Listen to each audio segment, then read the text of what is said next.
So in this episode on our trivia session, we have a very interesting topic to talk about, which is it advisable or better for you to buy a property in your name or to buy in your spouse's name? This is one of the most controversial questions when investors want to invest or buy a property, particularly when they are already married. Alright, so in case you are coming across a video like this for the first time, this Meet the Property Guy Property channel, and it's your go-to spot, go-to place, go-to channel for everything real estate here in Nigeria. That is for property investment, land documents, risk, return on investment analysis, locations.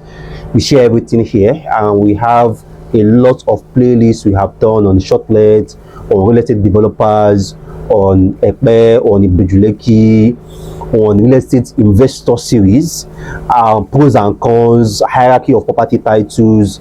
A lot of these playlists, you are definitely going to learn a lot from it. All right, so let's go into our trivia question for today.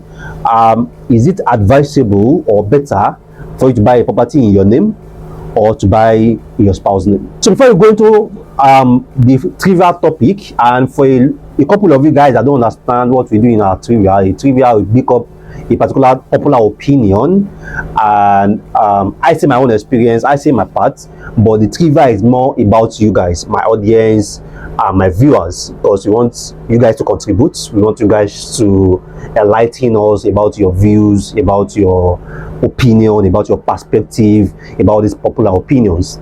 So this particular topic that we have now, you yourself, our viewers, you yourself, our audience, your properties, your investments, are they in your name or are they in you and your spouse's name? And is it a cause of concern for you if your spouse is investing in real estate or buying properties and it's only his or her name that is there and it's not you guys' name? All right, so in case you have been watching our videos, this is our second video, this is your third video, this is your fifth video, and you have not subscribed yet to our channel, we really want you to subscribe, regardless of where you are watching us from, regardless of the device you are watching us. Is on your laptop, is on your mobile phone, is on your iPod or iPad, is on your TV. We want you to subscribe to our channel because we have so many topics packed for you, and we are also going to be rolling out a membership, and we want you to be part of that membership. Right, so let me talk about my own opinion and my own perspective about either buying the property in your name or buying the property in your spouse's name. Now, I've been selling real estate for over 4 years now, so I've done a lot of investments where some of my clients bought in their names, and I've also done a lot of investments where my clients bought in their name and their spouse's name. Now, from my experience selling real estate for this number of years, the first thing I've realized that the names on or the name on a property document for married couples always creates a trust concern. So, and for a lot of marital issues and marital discussions, I'm not a marital expert, so I'm not really going to talk about how you have your married life, but for a lot of marital issues, or for a lot of marital relationship, there is no one rule fits all. So the rule and the theory that you are going to apply is always based and dependent on the kind of spouse that you have, and which I'm going to assume that you know your spouse a lot, because for you to marry someone, that means you have known that person. So I'm very sure that you understand the kind of personality of your spouse. Some spouse don't care. If you like, put it in their name, put it in your name, put it in your father's name, they don't care, they don't bother. And to some spouse, based on their personality, is a great trust concern for them. So you want to understand your spouse and you want to know, because for some people, the name on your property document and your property investment is as very key to the entire marital relationship as every other thing. Because if their names is not there as your spouse, they believe that they're not part of your life. They believe that their role in your life, their position in your life is not important. So you want to have maybe that discussion with your spouse, or you also want to understand the personality of your spouse in that regard.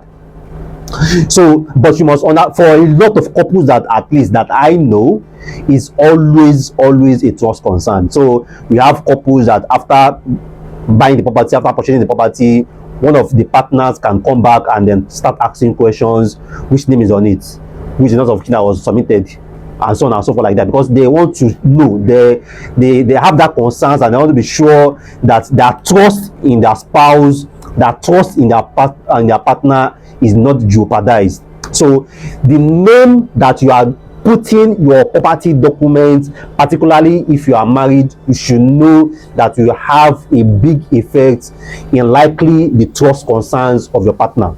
Now, secondly, my own suggestion, regardless of the names that you are putting on your property documents, as long as you are buying real estate, you are doing a real estate investment, always carry your partners along, always carry your spouse along.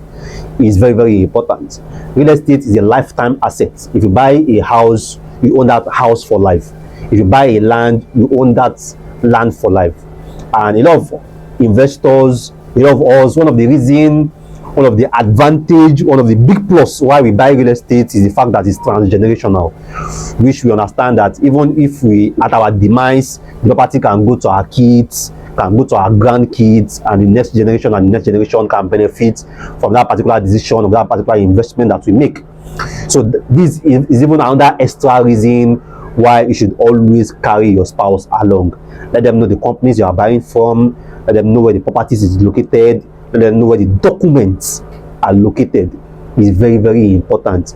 You've got a couple of people that own valuable assets, and then at their demise, or they are sick, or whatever happens to them, nobody knew that they have that particular asset. Nobody knew that they have that particular property.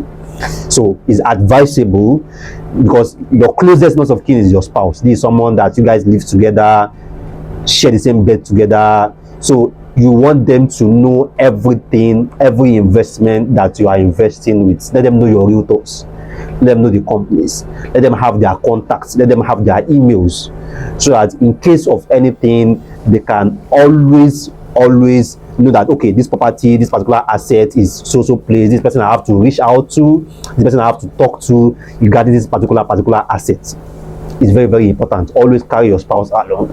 Now, my third suggestion, if you know you have these, you are not sure, you are uncertain, okay, if I buy in my name, will my spouse react to it positively or negatively, and you are not so confident in buying in you guys both names, then the workaround is you should buy in your children's name. Based on my experience, I've realized that a lot of couples, or a lot of partners really don't have any concern, or don't have any trust issue when they realize that that particular investment or that particular property is done in the children's name, the children for you both guys. So either you carry them along, or you do not carry them along. Either you tell them before you buy, you don't tell them before you buy. As long as it's their children's name that is there, most times, most couples, they don't mind.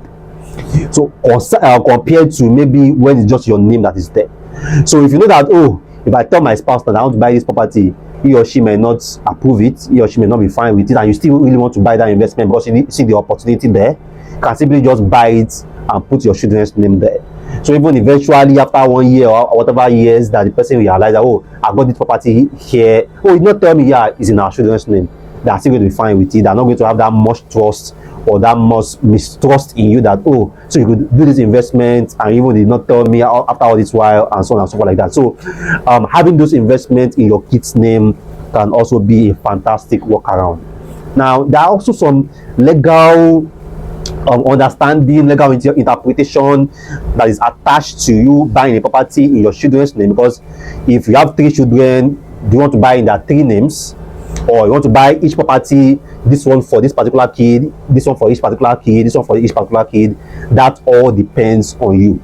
So but these are just my own perspective, perspectives, my own suggestions based on my own experience in this industry, and then doing business with different couples and seeing the aftermath of their investment decisions, particularly on the names that is there. Even we've seen couples that have serious disagreements based on who is the next of kin.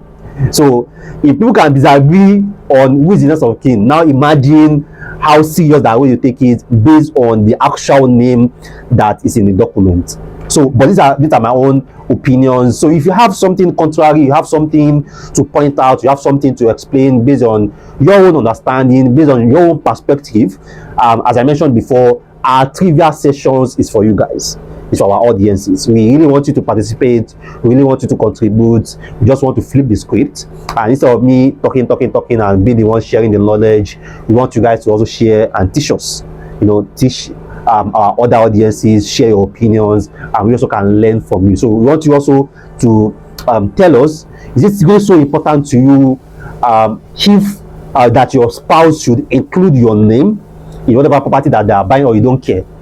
And how will you react if you realize that your spouse have so property or have so investment in so place and your name is not there? So we really want you to share your opinion and share your perspective regarding that with us. So this is also another opportunity for us inviting you to come and subscribe to our channel. You'll be watching our videos, you'll be learning from it, you'll be engaging, you'll be dropping comments, you'll be giving us like, you've been supporting us. We want you to be part of our subscribers, and we want you to also invite your friends, invite your peeps, invite your colleagues. If you're in a WhatsApp group, share our videos there, invite them to come and watch our content, our channel, because we have fantastic content, we have fantastic topics still coming up. So we want you really to subscribe. And if you enjoy this content, don't forget, give us a thumb like, share with your friends. And I still remain your number one property on the planet, your property advisor, property consultant, Rabi Mustafa. Don't forget to drop your comments on if you are going to prefer having your property in your name, or having all your properties, all your investments in your spouse's name. See you later.